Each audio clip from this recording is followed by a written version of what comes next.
This is CGTN, China Global Television Network.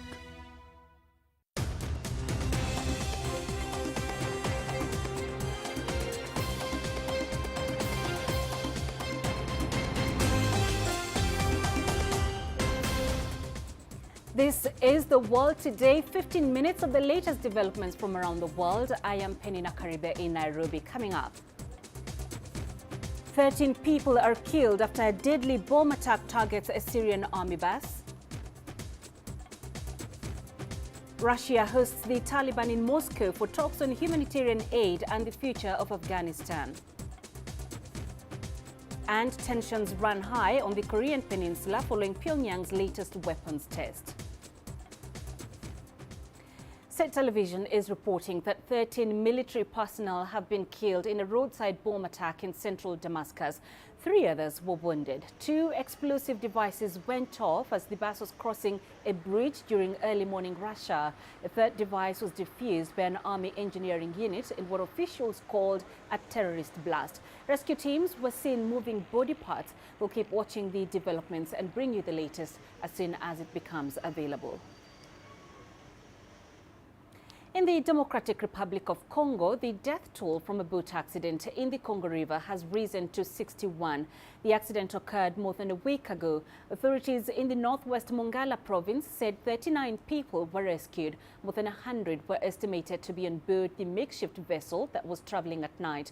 Officials say the accident may have been caused by overcrowding aggravated by bad weather. Boat accidents in the DRC are common and passengers often do not wear life jackets. The Democratic People's Republic of Korea has confirmed it launched a ballistic missile from a submarine. State media outlet KCNA made the announcement on Wednesday, a day after Seoul and Tokyo reported the test. CGTN's Jack Button has more from Seoul. This is confirmation of what everybody suspected. Yesterday, everyone was saying this was most likely a submarine-launched ballistic missile because of where it was launched in Shinpo, which is where the main submarine base is located for the DPRK. It turns out it was one actually at a Pyongyang, a very rare Pyongyang Defense Expo that was held just last week, and it's quite a small submarine-launched ballistic missile, seen as analysts here as one perhaps more suitable for the smaller submarines that the DPRK has, so fitting their needs. It's still an indication that the DPRK is dramatically pushing forward with this technology that gives it second strike capability. So this is the kind of weapon that even if there is a preemptive strike against a country, you can retaliate with your submarine missiles, and this is of course a serious deterrent. The only other technical details we have, it flew about 250 k's at about an altitude of 60 kilometers, and Kim Jong-un wasn't there. He hasn't been there for any of the tests this year. Analysts seeing that as a sign that the tests are going ahead, but the DPRK keen on talks. We've seen quite a lot of tests so far this year from the DPRK, given there's been a flurry of diplomacy over the past few days. The intelligence chiefs of Japan, South Korea and the US meeting here, the nuclear point people for the US, Japan and South Korea meeting in the United States. What we've heard so far from No Kyu-dok, South Korea's representative, and Sung Kim from the US is that talks on a humanitarian package for the DPRK are well advanced. If indeed, sort of talks move forward, diplomacy opens up more, and it's possible to deliver that aid. Pyongyang and Seoul trying to get an inter-Korean summit going, but from Pyongyang's perspective, that's no doubt a door or a stepping stone to a summit with the US.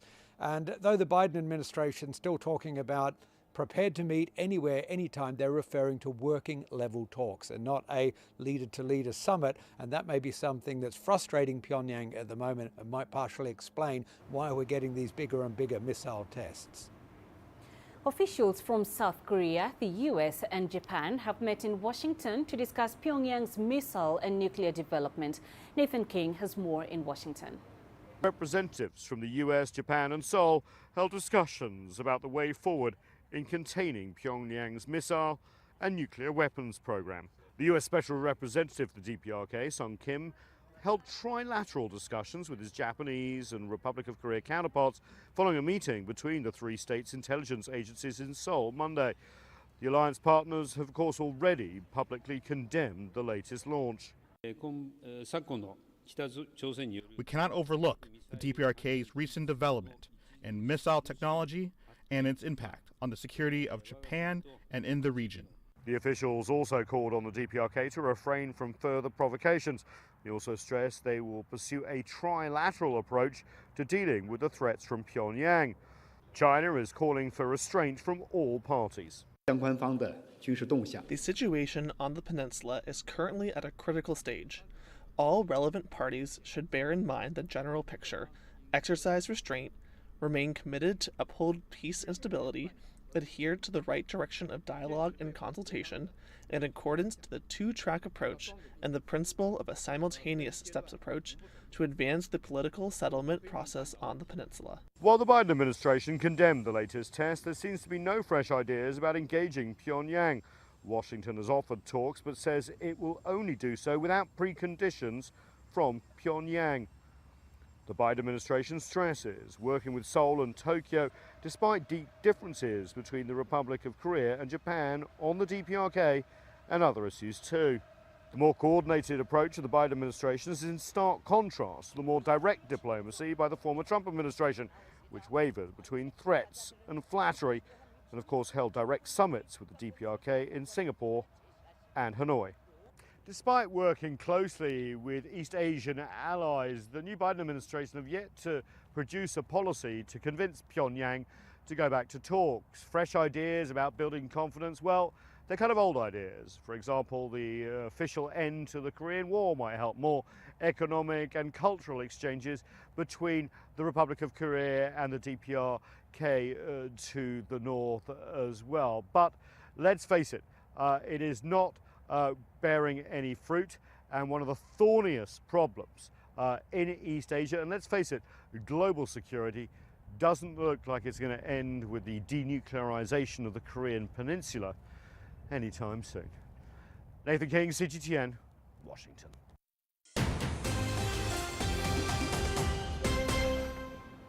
A grenade has been thrown at a Taliban vehicle in the Afghan capital. 2 fighters and 4 schoolchildren were wounded.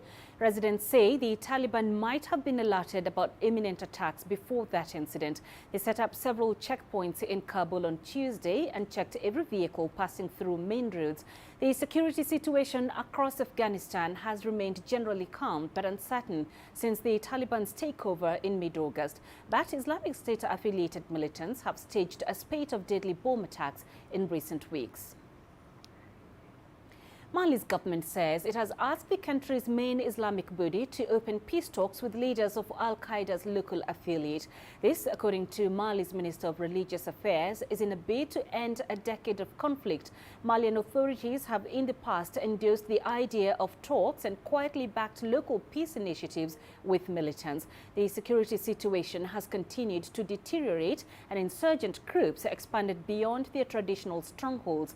The latest announcement by the Religious Affairs Ministry through marks the most concrete step towards negotiations with militant leaders so far, but the approach is vigorously opposed by Mali's chief military ally, France. French President Emmanuel Macron in June said troops would not conduct joint operations with countries that negotiate with militants. For more on this, we earlier spoke to Mamadou Tapili, a guest reporter from Mali.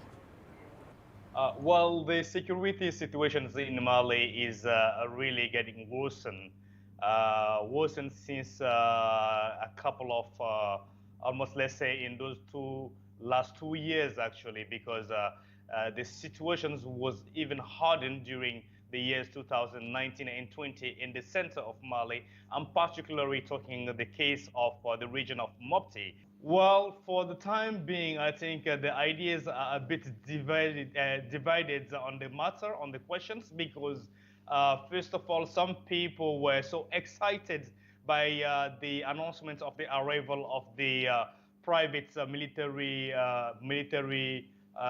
military, private company of Russian military Wagner to train the Malian soldiers and rearm the Malian soldiers so that they can fight against the terrorism. That's also after the announcement of the withdrawal of the French soldiers from Mali. So this is one thing. After those people seeing a real real true talks about from the governments and all, because while you're preparing to fight the terrorism, and we can see on the other side, some people have decided, the government officially decided to negotiate with them. Of course, the negotiation talk did not start today. It started since 3 years or 4 years ago, 2017, March 2017, out of the conference, National Conference of the Understanding, held by the governments to find the solutions and to find the solutions concerning to make a charter for peace, unity, and reconciliation. The United Nations World Food Programme says that it may cut food rations for over 500,000 people in northeastern Nigeria in less than 2 weeks due to a funding shortfall. It is calling for urgent funding of at least $55 million to avert a possible food crisis in the region. Without the intervention, the world body says the emergency food support will run out by end of this month. Nigeria's north has been affected by years of conflict that has seen millions displaced by an insurgency by militant group Boko Haram. What makes this situation of concern is that we were already providing prioritized assistance. There have already been austere measures that we had implemented, and the situation now will mean we have no other choice but to implement deeper cuts. We urgently require 197 million United States dollars over the next 6 months to be able to sustain our operations in Nigeria. This is probably the highest that we're witnessing since the crisis exploded in 2016. Approximately 4.4 million people are facing acute food insecurity in the conflict-affected states of Borno, Adamawa, and Yobe. That's it for this edition of The World Today. I'll be back shortly with some of the stories making headlines in Africa on Africa Live. Thank you for watching.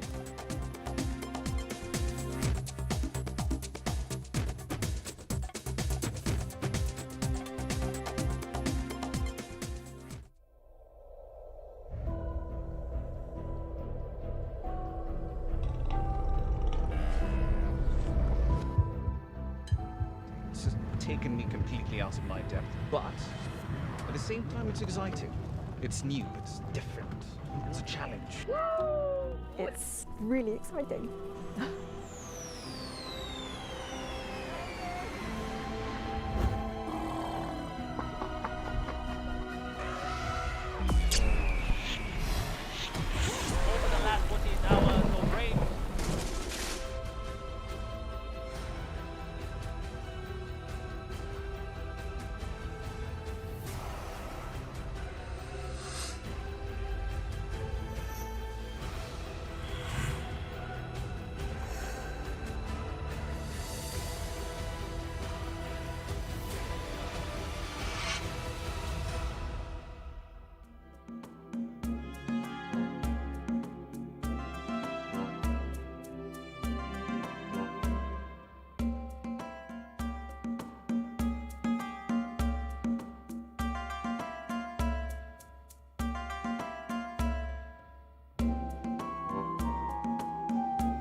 This is CGTN, China Global Television Network.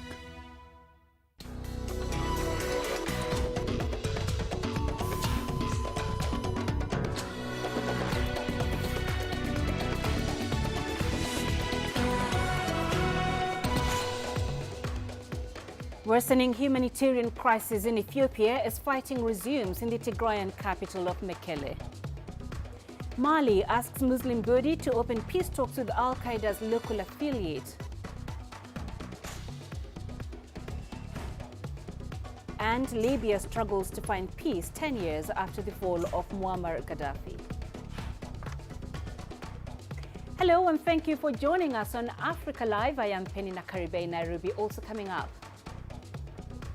In business, Britain announces ambitious details of its plans to go net carbon neutral by 2050. And the Olympic flame arrives in China for the Beijing 2022 Winter Olympic Games. We begin in Afghanistan, where a grenade has been thrown at a Taliban vehicle in the Afghan capital. 2 fighters and 4 school children were wounded. Residents say the Taliban might have been alerted about imminent attacks before the incident. They set up several checkpoints in Kabul on Tuesday and checked every vehicle passing through main roads. The security situation across Afghanistan has remained generally calm but uncertain since the Taliban's takeover in mid-August. But Islamic State-affiliated militants have staged a spate of deadly bomb attacks in recent weeks. That explosion comes as Russia hosts the Taliban for talks in Moscow. It's one of the Taliban's most significant international meetings since seizing power in mid-August. Julia Chapman now joins us live from the Russian capital for more on this. Julia, the meeting draws officials from 10 countries, including China and Pakistan. What's the agenda?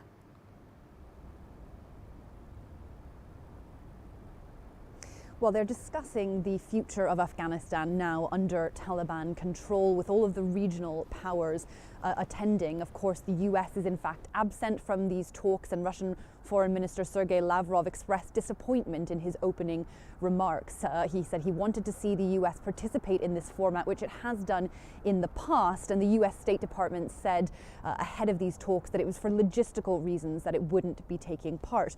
But in those opening comments, Sergei Lavrov also had some words of praise for the Taliban for trying to get the military political situation under control, to stabilize it in Afghanistan since taking power in August. And he was also critical of the outgoing Afghan government, which he said let down the people. But the focus of these talks is really about trying to prevent a humanitarian crisis and, according to the Kremlin, in order to create a more inclusive government in Afghanistan, something we haven't seen so far. And Julia, how significant is this meeting for the Taliban? Also, do we have any details on the talk so far?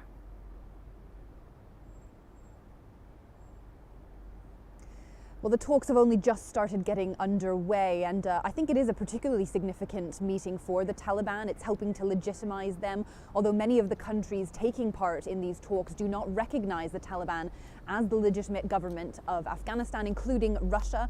And Russian Foreign Minister Sergei Lavrov says that isn't even being discussed yet. Indeed, the Taliban is still recognized here in Russia as an extremist organization. But what's really up for the discussion here today is the stabilization of the situation in Afghanistan, how to get the current economic and political crisis under control. And of course, Russia is also very concerned about the drug trade and terrorism possibly spilling out, and it wants to see the Taliban make good on its promises to get those things under control and to create a more inclusive government, both politically and ethnically. All right, Julia, we appreciate that update. Thank you very much for joining us. Julia Chapman live for us in Moscow.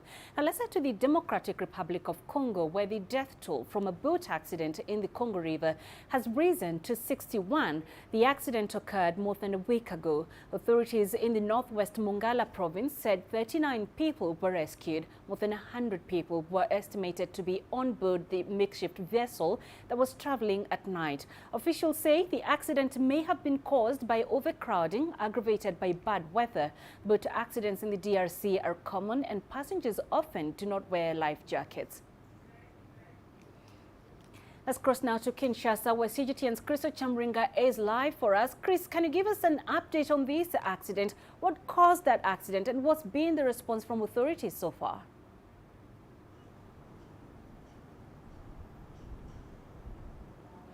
Yes, Peninah, according to an official in Haut-Katanga province in the southeastern part of the DRC, the truck that plunged into River Kalome Ngongo was caused by, the truck had about more than 50 people. Now, these people were traveling in a truck that is used for carrying sand, stones and other construction material. The people were all covered by a tarpaulin because it was raining very heavily, and when the driver reached a bridge in an area known as Tambo village, he lost control and the truck overturned and fell into the river. And the officials there have deployed search and rescue teams to try and find some of the people, but they have only managed to get 2 survivors. They have continued appealing for other support from the central government, which said it would help them. But, you know, some of the officials there are saying that the hopes are fading of finding other survivors because this incident happened on Sunday. Peninah? All right, Chris, thank you very much for joining us. Chris Ochamringa live in Kinshasa. On to Ethiopia, and there's fear that conflict could be returning to the city of Mekelle after several months of peace. Conflict could also impede humanitarian assistance from reaching people. These concerns follow Ethiopian military airstrikes in the country's Tigray region. The United Nations says 3 children were killed on Monday in an airstrike. The assault comes days after a new offensive was launched against the Tigray forces, who have been fighting Ethiopian and allied military for nearly a year. The Tigray forces have said they're trying to pressure Ethiopia's government to lift a deadly blockade imposed on the region. Let's bring in senior analyst from International Crisis Group, William Davison. He joins us via Zoom from Nairobi. Mr. Davison, aid agencies had already been warning of the dire humanitarian situation in Ethiopia. How is the situation now that fighting has resumed? It's a bad sign that there's about to be no shift in the sort of political approach to the dispute, therefore continuation of conflict. From both sides, they try and seek an advantage. And then also this new factor of airstrikes on urban areas inside Tigray. Because at the moment, you know, most of the fighting is outside Tigray and Amhara region, where the Tigray forces have gone on the offensive. And I think as long as those military dynamics are in place, it does not look likely. And in fact, the government was quite explicit this week that they're going to keep this sort of blockade on Tigray whilst the fighting continues. So it does not look good, unfortunately. And what are some of the pressing needs for the locals in Tigray? Everything. You know, it is a blockade, hugely constricted aid flows, trade, also the cutoff of basic services for the region. So the banking services, the power services, telecommunication services. So people are running out of food, people are running out of cash. There's no fuel for aid operations. There's very little medicine at the hospitals. So really, you name it, there is a shortage. It's already believed to be causing significant excess death. And as I said, you know, because of the dynamics surrounding the conflict and likelihood of further fighting and the government's approach in terms of this blockade to Tigray, the situation is set to get worse and could threaten the lives of hundreds of thousands of people ultimately. All right, we appreciate you talking to us. Thank you very much. William Davison joining us via Zoom from Nairobi. You're watching Africa Live. Let's take a short break. Coming up. Libya struggles to find peace 10 years after Gaddafi's death. And income loss due to COVID-19 leads to rise in malnutrition.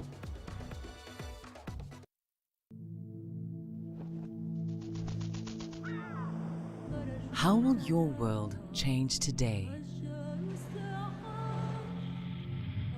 What happens here? What happens there? Or what you make happen for yourself? If it matters to you, it matters to us too. Your stories are the stories that need to be told. Africa Live. Find your voice.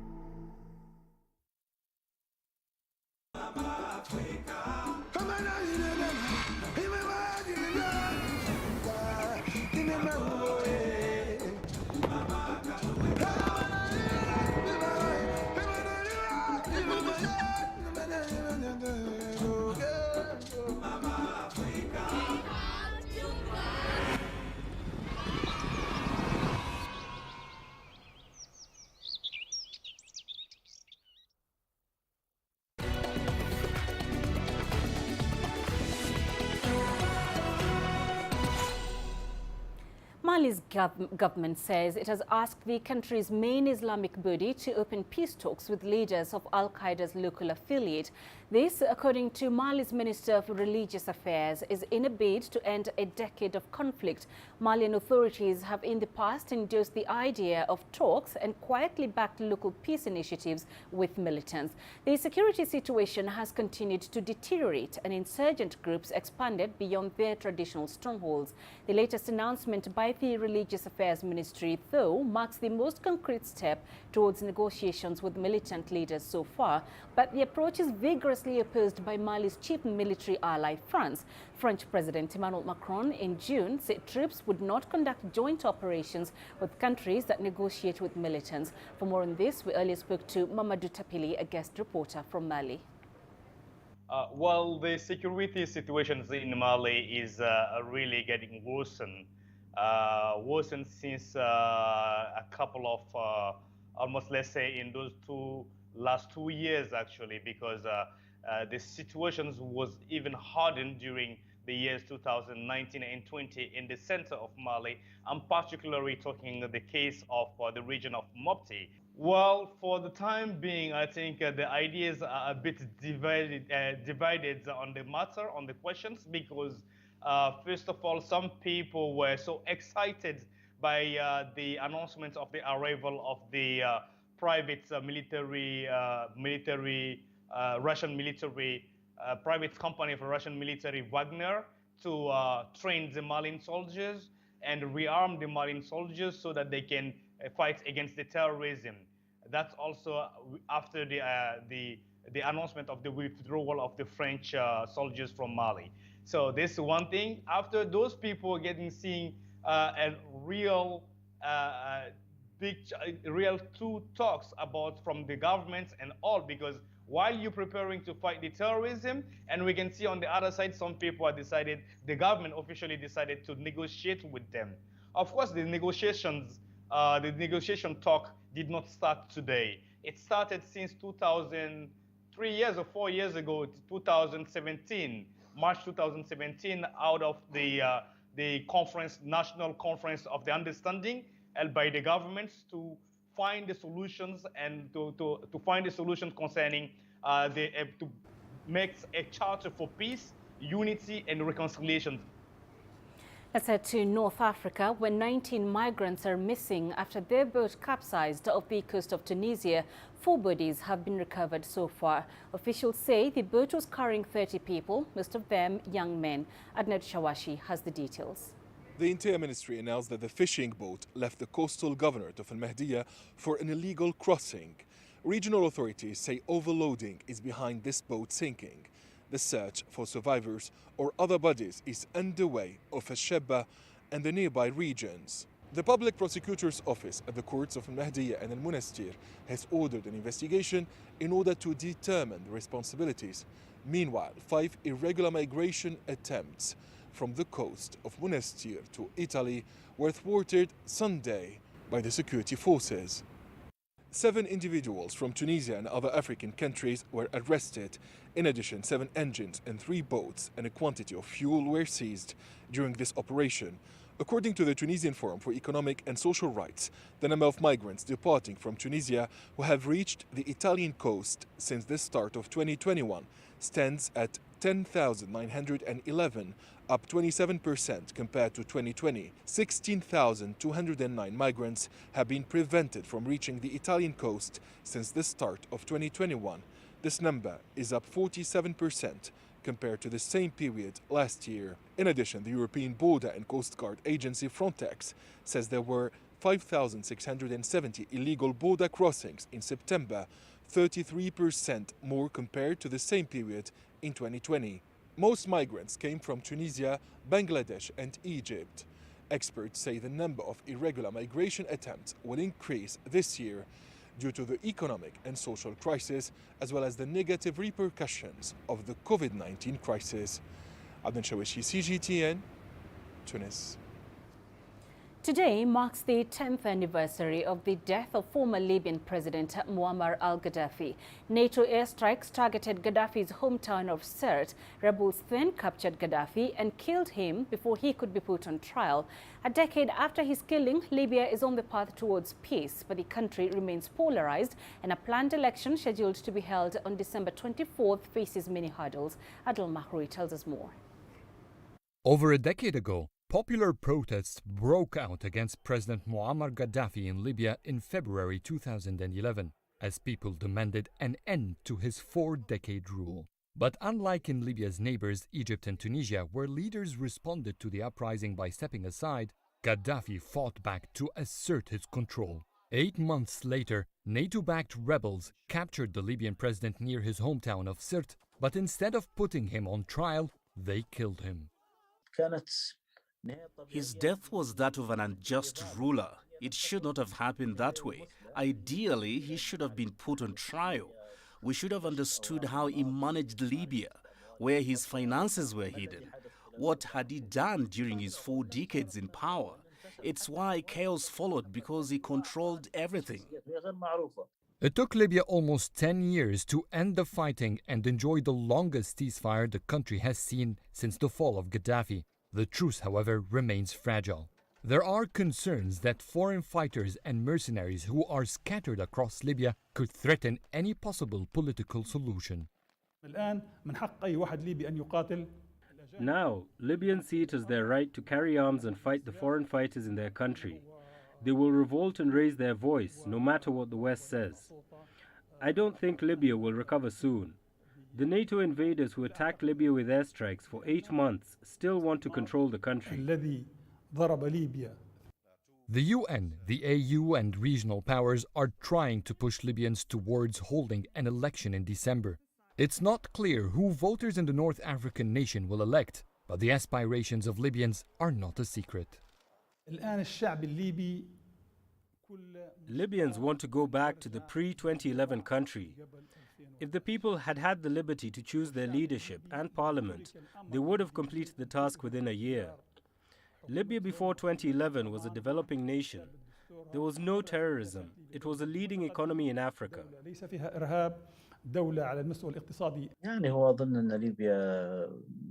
Libya suffered after Gaddafi because he didn't create independent state institutions. He didn't create a foundation for the rule of law. Before he died, he swore to bring destruction upon his people.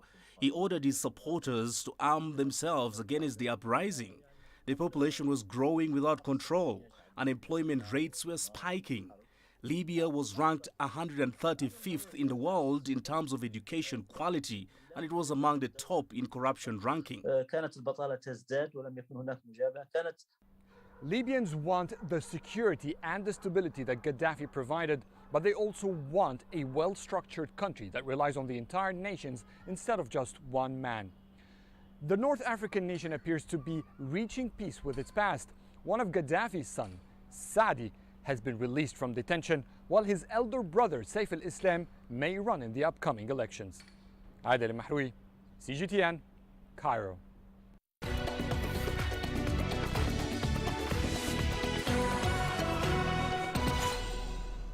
Let's revisit our story on Mali, where the government says it has asked the country's main Islamic body to open peace talks with leaders of Al-Qaeda's local affiliate. For more on this, let's bring in David Otto, Director for Geneva Center for Africa Security and Strategic Studies. He joins us from Abuja via Zoom. Thank you very much, Mr. Otto, for joining us. So, as we mentioned, Mali is asking the country's Islamic body to open negotiations with Al-Qaeda, and that's an apparent change in strategy. Is this the way to go, in your opinion? Yes, Peninah, I think you're very correct. This is a very important step, and I think we should move away from the 19th and 20th century talk about we don't talk to terrorists.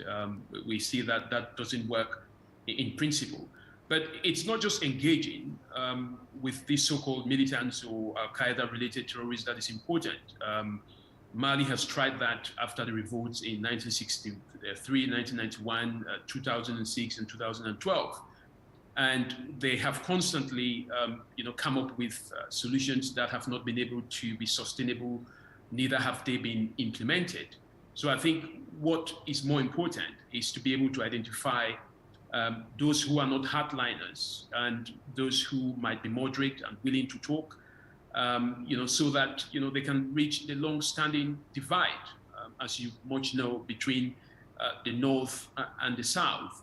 I think that the biggest problem is the manipulation and the meddling of international and regional states within Mali. So, for example, in the northern part, you've got the Tuaregs and the Arabs that are seen as the troublemakers, whereas the Songais and the Fulani northern people are seen as a lot more moderate.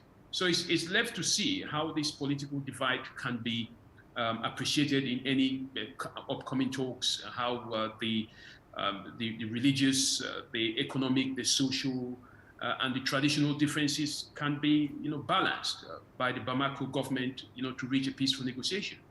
Now, the national and international response to Mali's crisis since 2012 has been overly militarized at the expense of effective engagement. What's the best approach to secure Mali at this point? I think the best approach, again, is for Malians to come together and try and balance the needs that the northern part of the country has always been advocating for. I mean, the National Movement for the Liberation of the Azawad began a revolution that, not all the ethnic groups, again, in the northern part do support it. But what has been the biggest problem is the meddling of international and regional states. I mean, you quite remember that, France has been there since 2012 under Operation Barkhane. It has always, put itself in a position where it is now, according to the Prime Minister, the interim Prime Minister, France is responsible for refusing Malians even to enter into the Kidal region, which is a big problem. What I see here, to be honest with you, is a situation where the Malian government has to be able to take matters into its hands and try and wave off the influence of France, the influence of the European Union on that Operation Takuba. We've also have the UN mission there. NATO is interested. Russia is also interested. So it's a big task. And I hope that, the Malian government understands the implications of this. But talking to terrorists, it's one way to go about it. If after a decade, you're unable to defeat them using military options. Mr. David Otto in Abuja, thank you very much for those insights. The COVID-19 pandemic has had a significantly negative impact on young people's health and diet. That's according to activists in Uganda. They say most young people are missing out on nutritious meals at home because of reduced incomes, a situation that could trigger malnutrition. CGTN's Hilary Ayesiga reports. Florence Mbabazi is a single mother of 4. She's using a little bit of flour and sardines from Lake Victoria to feed her family. She says providing for her children during the pandemic has been tough. The situation gets worse every passing day. If I could only access daily food for my children, that will be okay, but I have lost hope. She lost her job because of the pandemic. Mbabazi says because of a meager income, she's been forced to ration the food. She can only afford 1 meal per day. Providing a balanced diet is also a challenge. My children occasionally fall sick because they do not eat well. Food experts are worried that a poor diet could drive up cases of malnutrition. We are now looking at the impacts of COVID-19 to the population to come. Because if children miss meals, if children are not given adequate food, then that tells you that they are walking a direct route to malnutrition. The uncertainty surrounding the reopening of schools where children used to get free meals is also compounding the problem. The United Nations Food and Agriculture Organization is now urging local authorities to come up with solutions before the situation gets out of hand. The school feeding programs, that has had a huge impact on the quality and quantity of food available to children, right? How can we continue school feeding programs even when schools are closed? How can we channel that through churches, parishes, traditional leaders? The government is now channeling support through a special fund, but not all families can access the money. For now, People like Mbabazi will keep trying their luck at every job opportunity available to feed their families. Hilara Yesga, CGTN, Kampala, Uganda. Coming up in business news, the UK Prime Minister calls on leaders to invest in green programs at the Global Investment Summit. And the Sudan inflation rate drops for the second month in a row.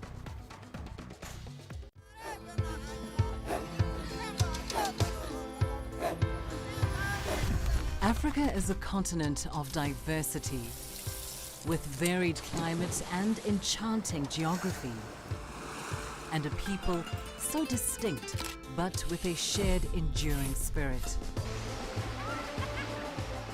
We are at the heart of the continent to bring you the untold stories. Let's have a look. We celebrate Africa as it shapes its own destiny. Tunis, Cairo, Syria, Juba, Johannesburg, Ethiopia, Tanzania. Africa Live. Find your voice.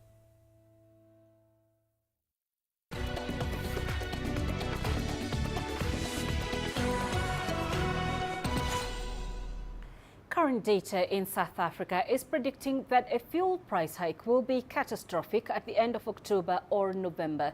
This is according to the Automobile Association. Angela Kupla tells us more. The current data suggests that petrol will increase by 99 cents a litre and diesel by 142 cents a litre. This is due to current high Brent crude prices. There's a lot of speculation out there that this is going to get even higher.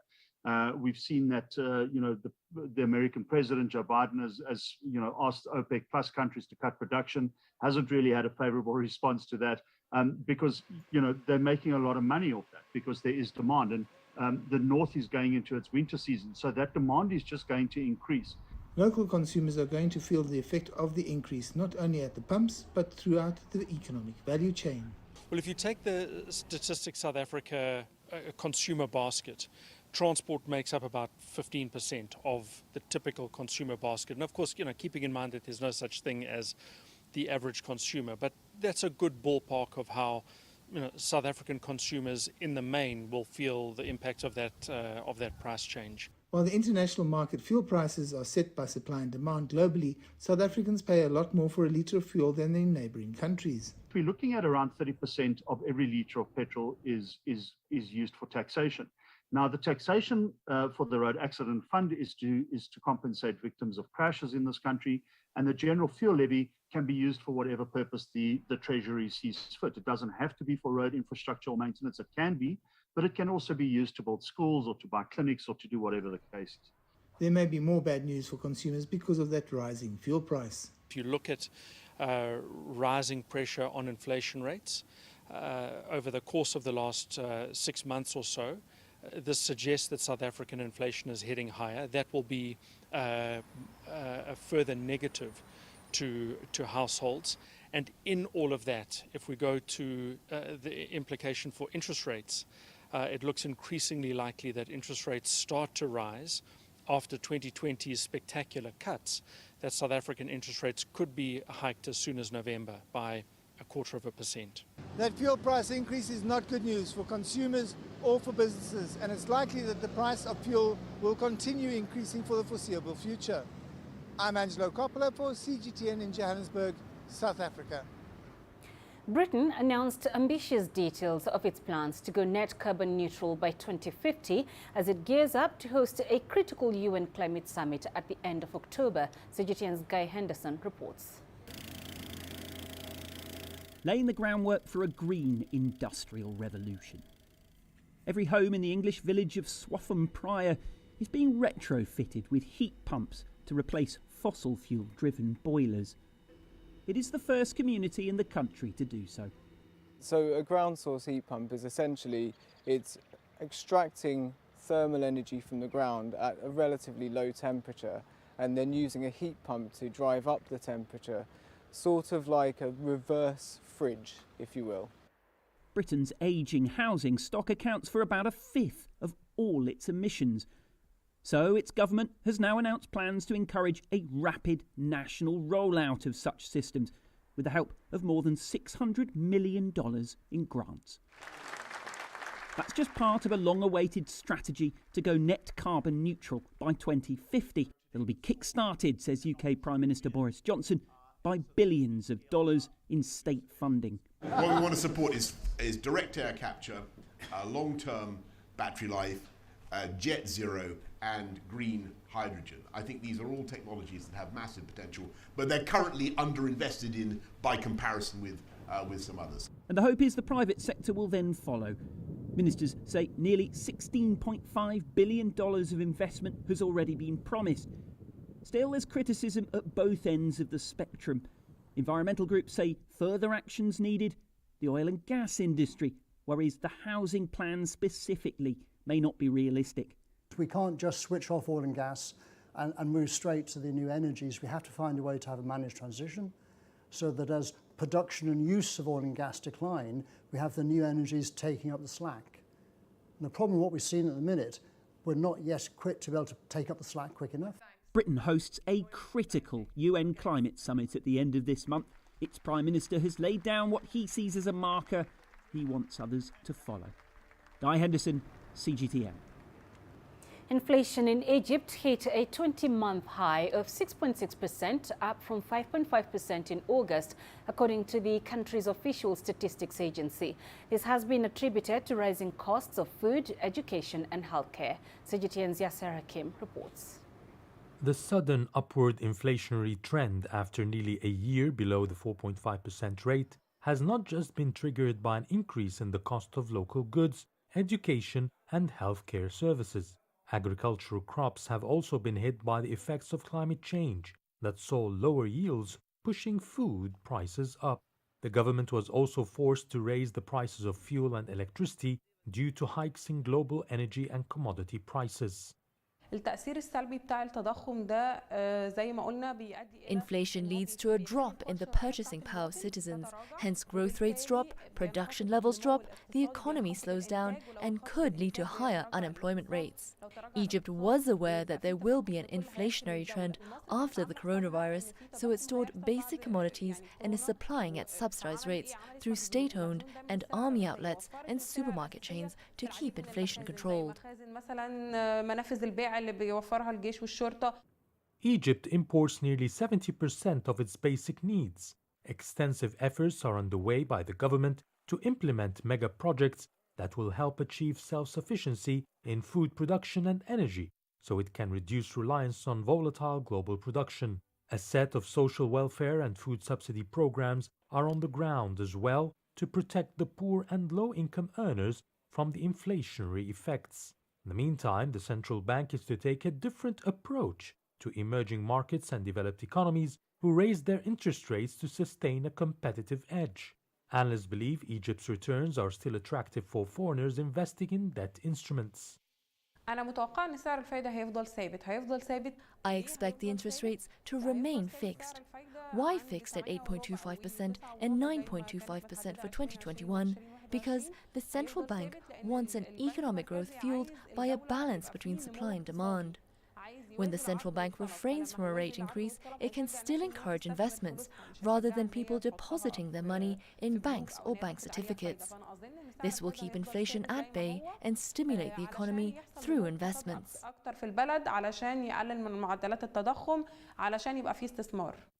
Although urban inflation hit a 20-month high of 6.6% in September, up by 1% from August, experts are not concerned, as is still within the average 6 to 9% inflation range targeted by the Central Bank of Egypt and the IMF. Yasser Hakim for CGTN, Cairo. Inflation in Sudan has dropped for the second month in a row. Sudan's Central Bureau of Statistics says the annual rate of inflation fell to 365.8% in September from 387.56% in August. It says this is due to lower rates of growth in food and imported consumer good prices. Naba Mohideen has the details from Khartoum. Sudan's inflation rate is falling, according to the latest data. In June, the government lifted fuel subsidies, and it's targeting an inflation rate of about 95% in the general budget of 2021. Some local traders say measures to reduce inflation are not having a big enough effect. Yes, there's a big drop in the inflation rate. The percentage is big, but prices are still high. People are still suffering high prices.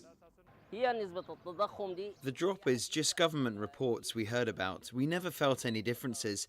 Instead of having lower prices of goods, the prices jumped in the past few days. The government is not handling it. Earlier this month, the World Bank chief visited Sudan for the first time in decades. The World Bank says it will commit about $2 billion for Sudan in grants next year. However, economic analysts say the inflation rate is still far too high and needs strategic solutions.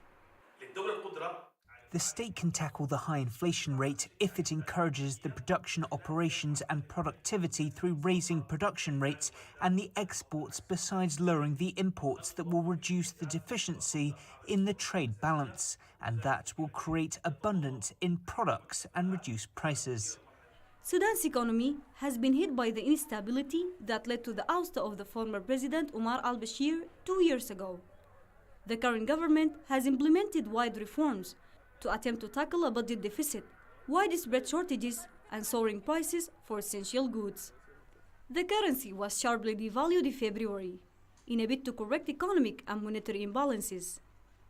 The government is predicting nearly 1% rise in GDP for Sudan this year. However, many Sudanese people complain of declining living conditions amid high inflation, and political turmoil could further dent confidence in the country's economy. Naba Muhiddin, CGTN, Khartoum, Sudan. And coming up in sports news, Olympic flame arrives in China for the Beijing 2022 Winter Olympic Games.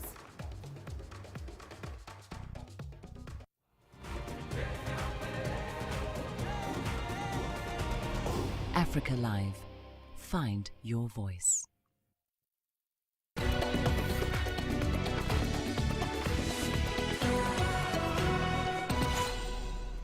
The Olympic flame ignited for the Beijing 2022 Winter Games in ancient Olympia in western Greece arrives in